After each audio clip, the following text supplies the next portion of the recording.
All right, 8.5 hours before kickoff, here's what we know about Alex Smith. I just talked to a team official who said that Alex Smith will arrive at the stadium here, FedEx Field, about 4:30, 5 o'clock. He'll be evaluated later this afternoon, and then when he gets to the stadium, he is determined to start in this football game and play in this game. He did very little this week, less than he did leading up to the game against Philadelphia, has still experienced soreness and stiffness at the end of the week, so they want to evaluate him when he gets to the stadium, SP.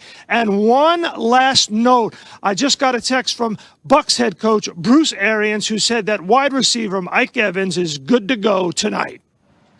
Wow, that's great news for Bucs fans, of course. That may be some trouble for this Washington defense. But let's get back to the Alex Smith situation, Matt, because obviously this guy's going to be nowhere near 100%. But after what he's been through, you had to know that if he was physically able to play at all, he was going to play in this game.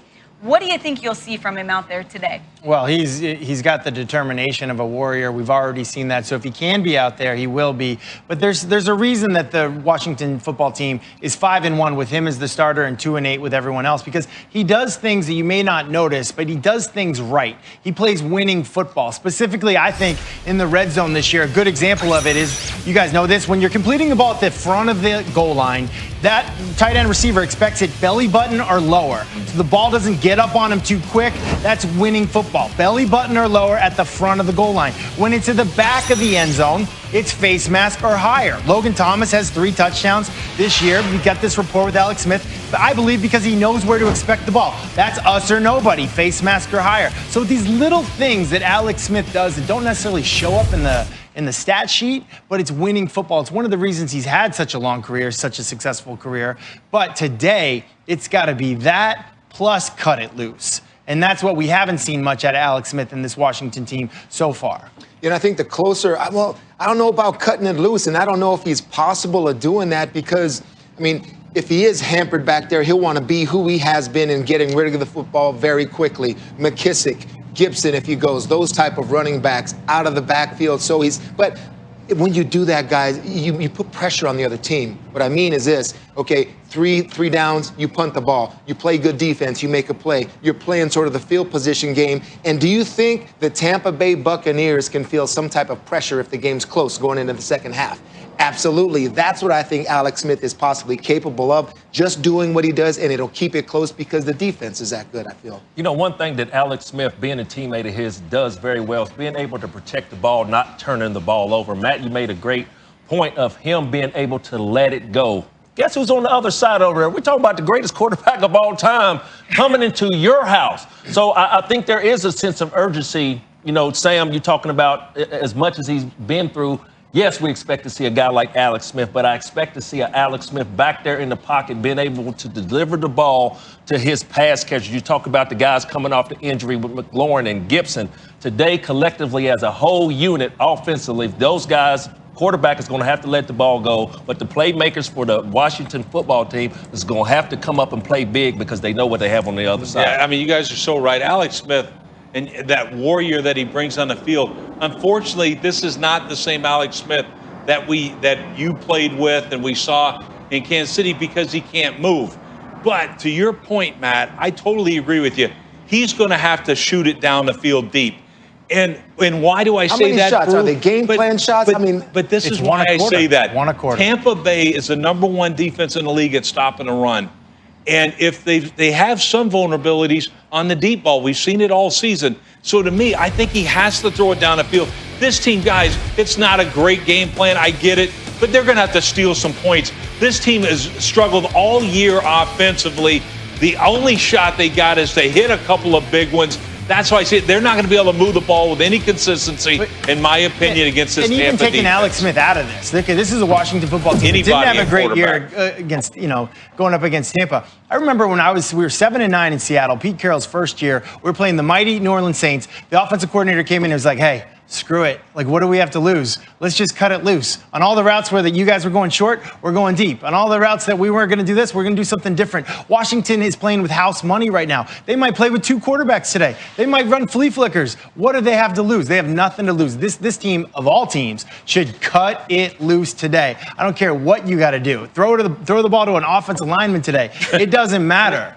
You're talking about cutting loose. I'm going to tell you something to watch for in this game today. One thing that y'all did put up there, the Washington football team pass catchers were running wide open. The ball's delivered there. Great thing to see. But today, going against this Tampa Bay Bucs, that play to Logan Thomas against the Philadelphia Eagles, that's what we mean by cutting it loose. Alex Smith, Washington football team, Scott Turner, they're going to have to be able to make plays like that against tight coverage against the Tampa Bay Bucs in order to win this game. When has cutting it loose ever been a part of Alex Smith? I'll tell you when. When Patrick Mahomes was drafted, when Patrick Mahomes got drafted, we saw a different Alex Smith. Patrick Mahomes was on the bench, and he was like, hey, I got to cut it loose, or this guy's coming up. Yeah. And Alex Smith led the entire NFL in QBR that year. They was on fire. It's the best year that he's ever had. Now, I realize it's unfair because he's not healthy and maybe he doesn't have the same weapons, but he's got it in him. Like, this is the time to just, like, he said it in the piece. I like to play every game like it's my last. Go for it. Yeah, even more. Absolutely. But let's say it, nobody knows. We're all sitting here and we're like, how are they going to do it? They got to cut a little. Nobody really has a game plan because it looks so one-sided. But, man, oh, man, I can't wait to see it. And I'm pulling for Alex Smith. Yeah, it's certainly the X factor in this one, that the fact that they don't have a whole lot to lose other than the football game, of course. But still, we don't know. We might see Taylor Heineke out there today. He obviously has the history with Scott Turner from their time in Carolina together. A lot of unknowns about this one, but it sure is going to be fun to watch. You do need to note, though, Antonio Gibson and Terry McLaurin both questionable in this one. You say maybe he doesn't have the weapons he had in Kansas City. He definitely doesn't have those. Are you kidding me? Questionable. This is the time to play. We still have a whole lot more coming up on Countdown. We are going to talk about it feels like he really means that. I mean, it's been a special year for Phillip. There were a lot of people coming into this year that had serious doubts about their decision to sign him. It was an up and down year at times, as you two knew. You called him out a couple times. Rex did. But a lot of bright spots also. If you're thinking, like most people are thinking, that this is it for Phillip. I mean, he's already got a high school job lined up for the fall down south. What can he do today, Teddy, to pull off this upset? Well, Phillip's right when he says, he believes they have a shot. They do, but that shot doesn't lie with him, because if he is the main storyline tomorrow after this game, it'll be because they failed. The main storyline offensively for the Indianapolis Colts has to be the running backs, in my opinion. How they use them and how Jonathan Taylor's been an absolute superstar. Like, this is wicked right here, fellas. You can't do this to Schobert, one of the linebackers I feel is pretty good right here in the hole. Just sit him down, and then he's out. That type of direct running type of threat, and then also that speed and elusiveness, that's how special he is. And how they get him the ball is also so creative. They don't even block the defensive front right here for the Jaguars. The O-line gets to the second level, and there's the speed of the Taylor getting upfield and the power to finish, get down to the 1 yard line. And as a backer, that Quentin Nelson, I got to follow him. I see him pulling. I got to go as a backer, but there's a flip away from the pull, and now they got leverage, and then he's out the gate. Great play calling here, great design, the offensive line also, and then Nyheim Hines. This is one picture we don't want to see from a defensive standpoint. The screen pass, watch these two offensive linemen. They're diving at kneecaps. We're getting out the way, fellas, if we see that. I'm telling you right now. Business decision. So those type of business decisions because of that good offensive line, but it's got to be the backs. It's got to be Hines. It's got to be Taylor, not Phillip Rivers. That's how the Colts will get it done today. And I think part of the thing that makes him so dangerous is the speed that you have at tailback. Obviously, Nyheim Hines, we know about him, the track star at NC State, the third down back. But when you talk about Jonathan Taylor, he's 226, approaching 230 pounds. He's a 4.39 40 guy. So you got that power. You get into the third level, you're gone. This is Jonathan Taylor. It's on a track meet. Randy, how fast is this? I don't even know. Man, that's too fast. That might be a world record. I think a 10.4 won it, but usually you're either fast or big. Rarely is it both. You have both. But I would say this about Jonathan Taylor. We, for some reason, don't talk about him enough. He finished third in rushing this year. We talk about Derrick Henry. We know about Dalvin Cook. Third, Jonathan Taylor. Like, who thought of it? We knew rookie about him year. coming out of Wisconsin. It started slow, but for whatever reason, it is clicking right now for this Colts and for him. You know, when I look at that tape, you know, we always highlight the wide receiver position, all the special position. We never highlight the guys up front that's opening it up for everybody else.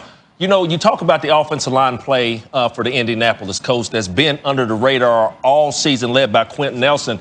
Brew, you made a great point. In order for the Indianapolis Colts to prevail, to win one on the road, one, they got to be run back with the Taylor, lead with Taylor. But I also like what the offensive line brings to the table, being able to protect Phillip Rivers, because on the other side for the Buffalo Bills with Josh Allen, we see that he's going to be able to steal yards with his legs. But what ways are the Indianapolis Colts going to be able to steal those yards? Open those holes up for those running backs.